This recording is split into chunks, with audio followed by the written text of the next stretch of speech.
अभी ये स्पष्ट नहीं है। पंकज के जो सुसाइड नोट है उसमें भी इस प्रकार का कोई कहीं पे जिक्र नहीं मिलता है और दोनों शवों का पीएम कराया गया है और पीएम रिपोर्ट प्राप्त होने के बाद में ही इसमें किसी निष्कर्ष तक पहुंच पाएंगे। युवक ने दिव्यांग बहन का गला घोटा और फिर खुद ने सुसाइड कर लिया। यह दिल दहलाने वाली घटना राजधानी भोपाल के कोलार क्षेत्र की है, जहां क्वालिटी होम कॉलोनी में घटना का पता लगने के बाद पूरे क्षेत्र में सनसनी फैल गई है। दरअसल जिंदगी से परेशान होकर युवक ने पहले ही तो अपने दिव्यांग बहन का उसी के दुपट्टे से गला घोटकर हत्या की और उसके बाद खुद ने भी फांसी लगाकर सुसाइड कर लिया। शुरुआती जांच में सामने आया कि पंकज मालवीय अपने बुजुर्ग पिता महेश मालवीय और दिव्यांग बहन सुनीता के साथ क्वालिटी होम कॉलोनी भोपाल में रहते थे। बहन सुनीता पैर से दिव्यांग थी, वहीं पंकज खर्च निकालने के लिए पेंटिंग करने का काम करता था।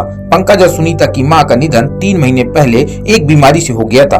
पंकज को अपनी मां से अत्यधिक लगाव था, जिसकी वजह से वह अपनी मां की मौत का सदमा बर्दाश्त नहीं कर पाया। इसके अलावा पिता के वृद्ध होने के कारण मां की मौत के बाद बहन की देखरेख के लिए वृद्ध पिता का व दिव्यांग बहन की जिम्मेदारी पंकज पर थी, जिसके कारण वह मानसिक तनाव का शिकार हो गया था। अनंतः जिंदगी से हार मानकर उसने दिव्यांग बहन का किचन में दुपट्टा से गला घोट दिया और ऊपर जाकर खुद ने फांसी लगा ली।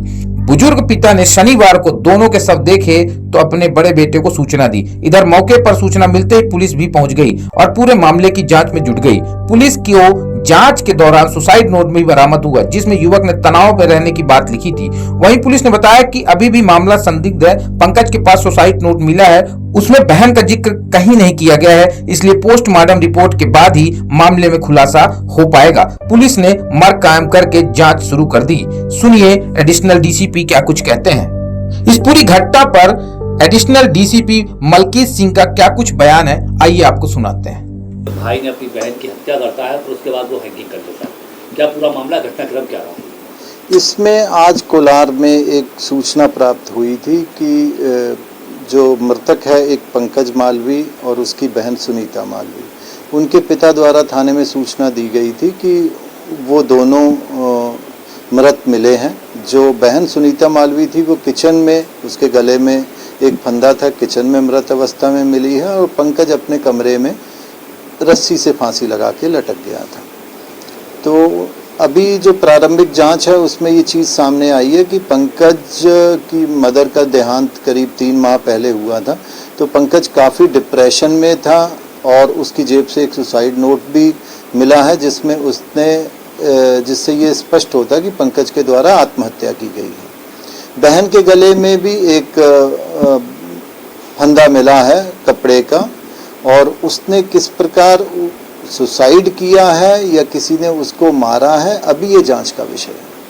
अभी स्पष्ट नहीं हो पाया है कि उसके भाई ने उसका गला दबाकर कपड़े से गला दबाकर उसकी हत्या की। नहीं, अभी ये स्पष्ट नहीं है। पंकज के जो सुसाइड नोट है उसमें भी इस प्रकार का कोई कहीं पे जिक्र नहीं मिलता है और दोनों शवों का पीएम कराया गया है और पीएम रिपोर्ट प्राप्त होने के बाद में ही इसमें किसी निष्कर्ष तक पहुँच पाएंगे। तो यूँ माना जाए कि ये पूरा जो महिला की जो मौत हुई है वो संदिग्ध है। अभी महिला संदिग्ध तो हम चूंकि मर्ग कायम किया है तो दोनों मौतों को संदिग्ध मान के ही जांच करते हैं।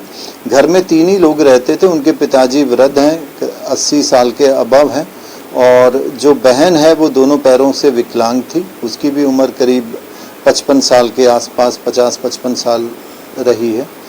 तो उनके द्वारा ये माना तो यही जा रहा है कि ये संभवतः सुसाइड है, लेकिन किस प्रकार किया गया है अभी ये स्पष्ट नहीं है। पंकज का भी प्रारंभिक जांच में ये पता चला है कि वो डिप्रेशन में था, उसकी शादी हुई थी, पहले वो शादी भी उनकी टूट गई थी, उसके बाद पति पत्नी अलग हो गए थे। आर्टिस्ट का काम करता था, उसकी मदर का देहांत होने के बाद से वो काफ़ी डिप्रेशन में था।